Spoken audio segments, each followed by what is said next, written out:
ഈ ഒരു പോസ്റ്റ് നിങ്ങൾ ശ്രദ്ധിച്ചോ? മമ്മൂക്ക, ലാലേട്ടൻ, ആൻഡോ ജോസഫ്. ഈ കുറിപ്പിട്ടിരിക്കുന്ന ആളുടെ പേര് ഞാൻ എന്തായാലും വായിക്കുന്നില്ല, നിങ്ങൾക്ക് ആ സ്ക്രീനിൽ കാണാം. നടുക്ക് നിൽക്കുന്ന ആൻഡോ ജോസഫിനെ ഓർക്കുമ്പോൾ പാട്രിയറ്റ് വിജയിക്കണമെന്ന് പ്രാർത്ഥിക്കും. ഇത്തരത്തിലില്ലാത്ത സിനിമ ടീമിന്റെ ഭാഗമായ രണ്ടുപേരുടെ ക്രിമിനൽ പശ്ചാത്തലം ഓർക്കുമ്പോൾ 8 നിലയിൽ പൊട്ടണമെന്നും പ്രാർത്ഥിക്കും. ദൈവം ശരിക്കും കൺഫ്യൂഷനിലായിരിക്കും ഇപ്പോൾ. ഇന്നലെ ലോകമെമ്പാടുമുള്ള തിയേറ്ററുകളിൽ മമ്മൂക്ക, ലാലേട്ടൻ, മലയാളത്തിന്റെ ദ ലെജൻഡ് ആയിട്ടുള്ള രണ്ടുപേർ അഭിനയിച്ച മലയാളത്തിൽ ഏറ്റവും കൂടുതൽ പണം മുടക്കുന്ന സിനിമ 2020 എന്ന സിനിമയ്ക്ക് ശേഷം ഒരുപാട് താരങ്ങൾ എത്തുന്ന സിനിമ. ഫഹദ് ഫാസിൽ, കുഞ്ചാക്കോ, നയൻതാര, വൻ താരനിര എത്തിയിട്ടുള്ള ഒരു സിനിമ. പാട്രിയോട്ട് എന്നാണ് സിനിമയുടെ പേര്. രാജ്യസ്നേഹി. ആ ഒരു സിനിമയുടെ ഒരു കണ്ടന്റ് എന്ന് പറയുന്നത് ഈ ഒരു കാലഘട്ടത്തിന്റെ അനിവാര്യമായിട്ടുള്ള സാധനമാണ്. കാരണം ഞാനും നിങ്ങളും ഒക്കെ ഉപയോഗിച്ചുകൊണ്ടിരിക്കുന്ന ഈ ഒരു മൊബൈൽ ഇനിയൊരു കാലഘട്ടത്തിൽ ഇനി വരാൻ പോകുന്ന ഒരു പുതിയ തലമുറയെ ഏത് രീതിയിൽ ബാധിക്കുന്നു എന്നുള്ള ഈ സിനിമയ്ക്കകത്ത് വളരെ വ്യക്തമായിട്ട് പറയുന്നുണ്ട്. പിന്നെ ഇതൊരു ആക്ഷൻ മസാല ചിത്രമായിട്ടല്ല ഇത് വന്നിരിക്കുന്നത്.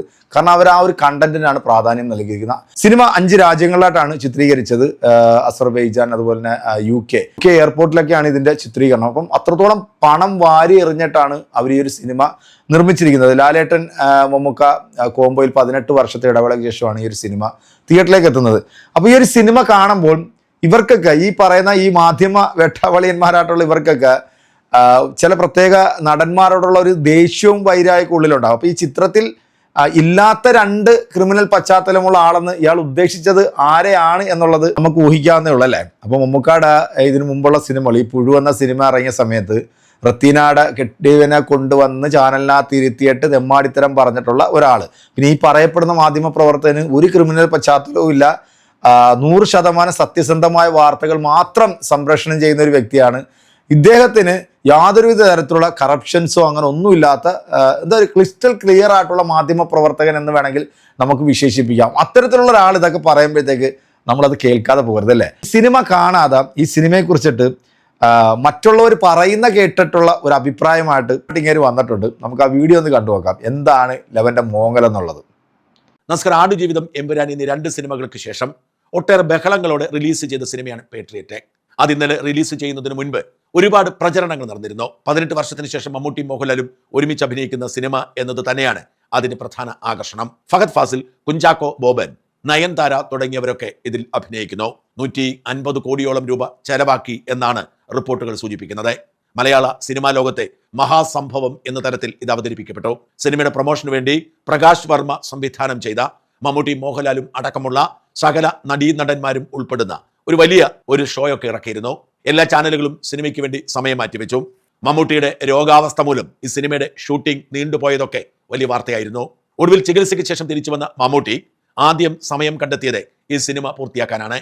എന്നാൽ ഇന്നലെ ഈ സിനിമ റിലീസ് ചെയ്യുമ്പോൾ മോഹൻലാലിന്റെയും മമ്മൂട്ടിയുടെയും അടക്കമുള്ള ആരാധകർ കടുത്ത നിരാശയിലാണ് എന്നാണ് റിപ്പോർട്ടുകൾ. ഈ സിനിമ ഞാൻ ഇതുവരെ കണ്ടിട്ടില്ല. അതുകൊണ്ട് തന്നെ സിനിമയെക്കുറിച്ച് റിവ്യൂ പറയാൻ ഞാൻ ആളല്ല. ഇന്ന് ആ സിനിമ കാണുന്നുണ്ട്. കണ്ടതിന് ശേഷം നാളെ റിവ്യൂ പറയാൻ പറ്റും എന്നാണ് വിശ്വസിക്കുന്നത്.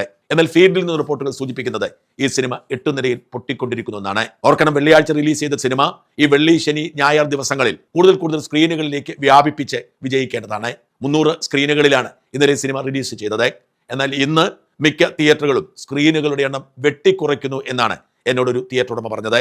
അദ്ദേഹം എന്നോട് പറഞ്ഞു, അദ്ദേഹത്തിന്റെ തിയേറ്ററിൽ ഇന്ന് 2 സ്ക്രീനുകൾ വെട്ടിക്കുറച്ചെന്ന്. സാങ്കേതിക മികവോടെ ഇറക്കിയ സിനിമയാണെങ്കിലും അതിന് ജീവനില്ലെന്നും അത് അടിമുടി ഡ്രാഗ് ചെയ്യുകയാണെന്നുമുള്ള റിപ്പോർട്ടുകളുണ്ട്. എന്ന് വെച്ചാൽ ആദ്യ ഭാഗം കഴിയുമ്പോൾ സകലർക്കും, ഫാൻസ് അടക്കമുള്ളവരെ നിരാശപ്പെടുത്തുന്നു എന്നാണ് പ്രാഥമിക റിപ്പോർട്ടുകൾ. കുട്ടും കുരവയുമായി ചെണ്ടയും ഡ്രമ്മുമായൊക്കെ എത്തിയ ആരാധകർ അതൊന്നും ഉപയോഗിക്കാതെ മടങ്ങിപ്പോയി എന്ന് ഫീൽഡിൽ നിന്നുള്ള റിപ്പോർട്ടുകൾ സൂചിപ്പിക്കുന്നു. ചങ്ങനാശ്ശേരി അഭിനയ തിയേറ്ററിൽ ഇന്നലെ സിനിമ കണ്ടുകൊണ്ടിരുന്ന എൻ്റെ ഒരു സുഹൃത്ത് പറഞ്ഞത്, മോഹൻലാലിന്റെ സീൻ അവസാനിക്കുന്ന സമയത്ത് ഒരു പ്രേക്ഷകൻ, കുടുംബസമേതം എത്തിയ പ്രേക്ഷകനാണ്, ചാടി എണീറ്റ് 3-4 മിനിറ്റ് തിയേറ്ററിനെ പിടിച്ചിരുത്തിയെന്നാണ്. പൊട്ടിത്തെറിച്ചുകൊണ്ട് മോഹൻലാലിനോട് ചെയ്ത ദ്രോഹം അങ്ങേയറ്റം അന്യായമായി പോയി, നീ ഈ സിനിമ ഇനി മുമ്പോട്ട് കൊണ്ടുപോകണ്ട എന്നൊക്കെ പറഞ്ഞ് അയാളുടെ ഭാര്യയും മക്കളും ഒക്കെ പിടിച്ചിരുത്താൻ ശ്രമിച്ചിട്ടും അയാൾ പൊട്ടിത്തെറിച്ചിട്ട് ഇറങ്ങിപ്പോയി. ഒരാളും അയാളോട് പ്രതിഷേധിച്ചില്ല.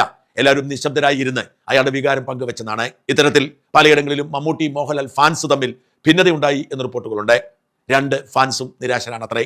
2 താരങ്ങളെയും ഇകഴ്ത്താൻ മാത്രമാണ് ഈ സിനിമ കാരണമായതെന്ന് വിശ്വസിക്കുന്നവരുണ്ട്. അതിൽ തന്നെ മോഹൻലാലിന് മനഃപൂർവ്വം പണി കൊടുത്തു എന്ന് വിശ്വസിക്കുന്ന ലാലേട്ടൻ ഫാൻസും ഏറെയാണ്. സിനിമ കാണാതെ ഇതിന്റെയൊക്കെ യാഥാർത്ഥ്യം എന്താണെന്ന് പറയാൻ നിവൃത്തിയില്ല. കണ്ടിട്ട് നാളെ തന്നെ വിശദമായി പറയാം. പക്ഷേ ഫീൽഡിൽ നിന്ന് കേൾക്കുന്നത് നിരാശയുടെ ശബ്ദം മാത്രമാണ്. ഏറെ പുകഴ്ത്തിയിട്ടും ഏറെ തള്ളിയിട്ടും ചാനലുകളും പത്രങ്ങളും എല്ലാം ഒരുമിച്ച് ആഘോഷിച്ചിട്ടും ആടുജീവിതവും എമ്പുരാനും എട്ടുനിലയിൽ പൊട്ടിപ്പോയ കഥ. രണ്ട് സിനിമയും കോടികളുടെ നഷ്ടമുണ്ടാക്കി. മുടക്കുമുതൽ വലുതായിരുന്നു, അധ്വാനം വലുതായിരുന്നു. പക്ഷേ രണ്ട് സിനിമയും അക്ഷരാർത്ഥത്തിൽ പൊളിഞ്ഞുപോയി. അപ്പോൾ പിന്നെ അത്രയും പബ്ലിസിറ്റി കിട്ടാത്ത ആദ്യ ദിനം തന്നെ നെഗറ്റീവ് റിവ്യൂകൾ മാത്രം പുറത്തു വരുന്ന പേട്രിയറ്റിന്റെ അവസ്ഥ എന്തായിരിക്കും? മലയാള സിനിമ ഏറ്റവും കൂടുതൽ സ്വാധീനിക്കുന്ന റിവ്യൂ അശ്വന്ത് കോക്കിൻ്റെതാണ്. അശ്വന്ത് കോക്ക് തമ്പ് കൊടുത്തത് തന്നെ പെട്ടിയോട്ടോ നിർഗുണ നിർവികാര പടം എന്നാണ്. 16 മണിക്കൂർ കൊണ്ട് യൂട്യൂബിൽ മാത്രം ഈ റിവ്യൂ ഏതാണ്ട് 6 ലക്ഷം പേർ കണ്ടു കഴിഞ്ഞു. മറ്റ് സോഷ്യൽ മീഡിയയിലും ഇൻസ്റ്റയിലും ഒക്കെ വേറെ ഇത്തരത്തിലുള്ള റിവ്യൂ ഈ സിനിമയ്ക്ക് കിട്ടുന്നു എന്നത് തന്നെ പേട്രിയറ്റിന്റെ ഭാവിയെ വല്ലാതെ ബാധിക്കും. മമ്മൂട്ടിയുടെയും മോഹൻലാലിന്റെയും മാത്രമല്ല ഫഹദ് ഫാസിലിന്റെയും കരിയറിനെ ഇത് ദോഷമായി ബാധിച്ചേക്കും എന്ന റിപ്പോർട്ടുകളാണ് കേൾക്കുന്നത്. 150 കോടിയോളം രൂപ മുടക്കി എന്നാണ് അവകാശപ്പെടുന്നതെങ്കിലും സംവിധായകൻ മഹേഷ് നാരായണൻ തന്റെ അടുപ്പക്കാരോട് പറഞ്ഞത് 105 കോടി രൂപ മാത്രമേ മുടക്കുള്ളൂ എന്നാണ്. മറ്റ് പ്രൊമോഷൻ ചെലവുകൾ എല്ലാം കൂട്ടിയാലും 120 കോടിയിൽ ഈ മുടക്ക് നിൽക്കുമെന്നും 150 കോടി വെറുതെ പറയുന്നതാണ് എന്നുമാണ് മഹേഷ് നാരായണൻ തന്റെ വിശ്വസ്തരോട് പറഞ്ഞത്. ഇതിൽ 50 കോടി രൂപ മുടക്കിയിരിക്കുന്നത് ICL ഫിൻകോർപ്പ് എന്ന് പറയുന്ന ഒരു NBFC ആണ്. 20 കോടി രൂപ ബ്രിട്ടനിലെ ഒരു നിക്ഷേപകന്റേതും ഏതാണ്ട് 20 കോടിയോളം രൂപ പ്രമോദ് മാതൃഭൂമി എന്നറിയപ്പെടുന്ന മാതൃഭൂമി ശ്രേയാംസ് കുമാറിന്റെ ഏറ്റവും അടുപ്പക്കാരനായ വ്യക്തി പലരിൽ നിന്നും ശേഖരിച്ചതാണ് എന്നാണ് റിപ്പോർട്ട്. 10-20 കോടി സലീം എന്ന് പറയുന്ന ഖത്തർ ആസ്ഥാനമായി പ്രവർത്തിക്കുന്ന വ്യവസായം മുടക്കിയിട്ടുണ്ട്. നിരവധി ആളുകളിൽ നിന്നും പണം ശേഖരിച്ചാണ് ഈ സിനിമ ഇറക്കിയിരിക്കുന്നത്. ആൻഡോ ജോസഫ് കമ്പനിയാണ് സിനിമ ഇറക്കിയതെങ്കിലും പലരിൽ നിന്നാണ് പണം ശേഖരിച്ചിരിക്കുന്നത്. അതുകൊണ്ട് തന്നെ ആർക്കായിരിക്കും നഷ്ടമുണ്ടാവുക എന്നത് പിന്നീടാണ് അറിയേണ്ടത്. എന്നാൽ ഈ സിനിമയുടെ അണിയറക്കാർക്കുണ്ടായ ഏറ്റവും വലിയ ഭാഗ്യം സിനിമ റിലീസാവുന്നതിന്റെ ഒരു ദിവസം മുമ്പ് സി കേരള 40 കോടി രൂപയ്ക്ക് അവരുടെ ഡിജിറ്റൽ സാറ്റലൈറ്റ് അവകാശം വാങ്ങി എന്നതാണ്. അതുകൊണ്ട് തന്നെ 40 കോടി രൂപ കിട്ടി എന്നവർക്ക് ആശ്വസിക്കാം. ഇന്ത്യൻ തിയേറ്ററിൽ നിന്ന് 10 കോടിക്കും ഇന്ത്യക്ക് പുറത്തുള്ള തിയേറ്ററിൽ നിന്ന് 5 കോടിക്കും അപ്പുറത്തേക്ക് കടക്കില്ല എന്നാണ് റിപ്പോർട്ട്. എന്നാൽ വിദേശ റൈറ്റൊക്കെ ഇതിനു മുമ്പ് തന്നെ കോടികൾക്ക് കൊടുത്തു പോയിട്ടുണ്ടെങ്കിൽ നഷ്ടം വരാൻ പോകുന്നത് റൈറ്റ് വാങ്ങിയവർക്കായിരിക്കും. 40 കോടി കൊടുത്ത് ഇത് വാങ്ങിയ സിക്ക് ഒരിക്കലും ഇത് ലാഭത്തിലാക്കാൻ കഴിയാത്തതുപോലെ തന്നെയായിരിക്കും അവരുടെയും അവസ്ഥ. എന്തായാലും 150 കോടിയോളം രൂപ മുടക്കി എന്ന് പറയുന്ന ഈ സിനിമ സാമ്പത്തികമായി പരാജയപ്പെടും എന്ന റിപ്പോർട്ടുകൾ പുറത്തു വരുമ്പോൾ ആർക്കാണ് സാമ്പത്തിക നഷ്ടമുണ്ടാകാൻ പോകുന്നത് എന്ന് മാത്രമാണ് അറിയാൻ ബാക്കിയാവുന്നത്.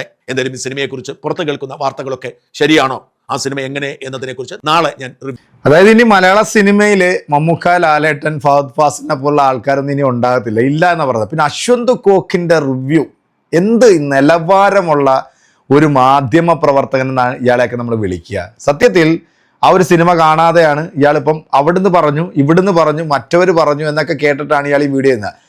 ചങ്ങനാശ്ശേരിയിൽ ഒരു തിയേറ്ററിൽ ഫാമിലി ആയിട്ട് വന്നിട്ടുള്ള ഒരു ഓഡിയൻസ് എഴുന്നേറ്റ് സീൻ തീർന്നപ്പോൾ അങ്ങ് പൊട്ടിത്തെറിച്ചു. 3 മിനിറ്റ് തിയേറ്റർ സ്തംഭിച്ചു പോയെന്ന ഇതുപോലത്തെ വിഡ്ഢിത്തരങ്ങളും മണ്ടത്തരങ്ങളും ഈ നടന്മാരോടുള്ള അന്ധമായിട്ടുള്ള ദേഷ്യം, പ്രത്യേകിച്ച് മമ്മൂക്ക എന്ന് പറയുന്ന നടനോട് ഇയാൾക്കുള്ളൊരു ദേഷ്യം നിങ്ങൾക്ക് എല്ലാവർക്കും അറിയാമല്ലോ.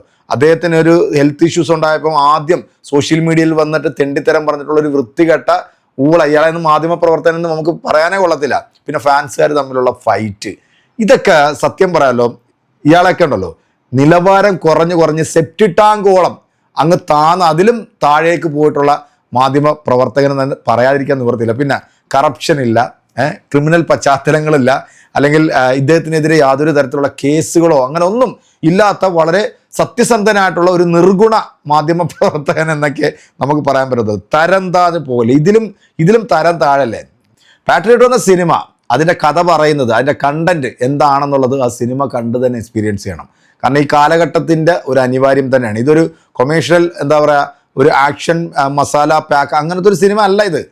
എന്നാൽ സിനിമയ്ക്കകത്ത് ആക്ഷനുണ്ട്, ഉണ്ട്. 2 ഫാൻസുകാരെയും തൃപ്തിപ്പെടുത്തുന്ന രീതിയിലുള്ള ആക്ഷൻ സീക്വൻസ് ഒക്കെ ഇതിനകത്തുണ്ട്. പക്ഷേ ലാലേട്ടൻ ഈ സിനിമയ്ക്കകത്ത് പകുതിക്കാണ് വരുന്നത്. അതിനുശേഷം അദ്ദേഹത്തിന് ആ സിനിമയുടെ കഥ എന്താണോ പറയുന്നത് അതിനനുസരിച്ചിട്ട് അത് ബ്രേക്ക് ആവുമ്പോൾ ഫാൻസുകാരെന്ന നിലയിൽ അവർക്കുണ്ടാകുന്ന ഒരു വികാരം അല്ലെ ഒരു പ്രസ്റ്റേഷൻ, അതാണ് ഈ സിനിമയെ അവർ ഏറ്റവും കൂടുതൽ നെഗറ്റീവ് ആക്കാൻ വേണ്ടി ശ്രമിച്ചുകൊണ്ടിരിക്കുന്നത്. എന്തായാലും നോർമൽ ഓഡിയൻസിന് ഈ സിനിമ വർക്കാവുന്നുണ്ട്. അവർ നല്ല രീതിയിൽ സിനിമയ്ക്ക് തിയേറ്ററിലേക്ക് എത്തുന്നുണ്ട്. ആദ്യ ദിനം തന്നെ നല്ല കളക്ഷൻ ഈ സിനിമ നേടിയെടുത്തു. 2ാം ദിനവും ബുക്ക് മൈ ഷോയിൽ നല്ല രീതിയിലുള്ള ബുക്കിങ്ങും ഈ സിനിമയ്ക്കുണ്ട്. അപ്പം ഒരു സിനിമയെ തകർക്കാൻ വേണ്ടി ഇത്തരം നിലവാരം കുറഞ്ഞ വാർത്തയൊക്കെയായിട്ട് വരുന്ന ഈ വേട്ടാവളിയനൊക്കെ നമ്മൾ ഇനി എന്താണ് പറയേണ്ടത്? അത് പ്രിയപ്പെട്ട പ്രേക്ഷകരെ നിങ്ങൾ തന്നെ അതിനൊരു അഭിപ്രായം കൊടുക്കുക. അടുത്തൊരു വീഡിയോ കാണാം.